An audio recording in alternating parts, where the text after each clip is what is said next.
হত্যাকাণ্ডের বিচার করা হবে। গণভোটে হা মানে তোমরা যে স্বপ্ন বাস্তবায়ন করতে গিয়ে তোমাদের বুকের রক্ত ঢেলে দিয়েছিলে, আমরা তোমাদের ঋণ পরিশোধ করব হা বলার মধ্য দিয়ে। এই গণভোটে হা বলার মানে হচ্ছে বাংলাদেশে আর ফ্যাসিবাদকে ফিরে আসতে দেওয়া হবে না।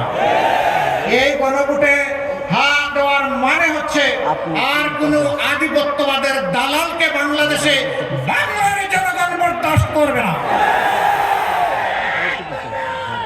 এই গণভোটে হার মানে হচ্ছে কোন চাঁদাবাজের অস্তিত্ব বাংলার জমিনের উপর বরদাস্ত করা হবে না। এই ব্যাপারে পুরোপুরি লাল কার্ড। এই কয়টা মানুষ আপনারা হা ভোট দিলে হয়ে যাবে? প্রত্যেকটা ঘর এবং ব্যক্তিকে জাগিয়ে তুলতে হবে। আমার অধিকার আমার দেশ, গর্ব আমার সোনার দেশ।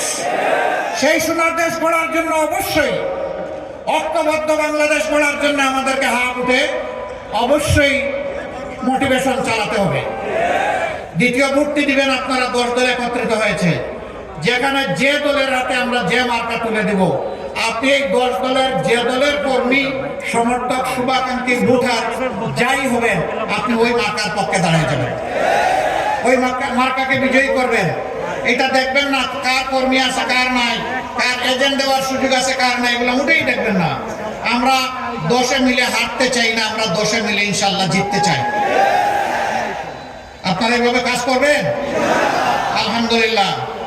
এবার টান দিব, গাছের পাতা নিয়ে টানাটানি করবো না, বড় মাথার কানটা ধরে টান দিব।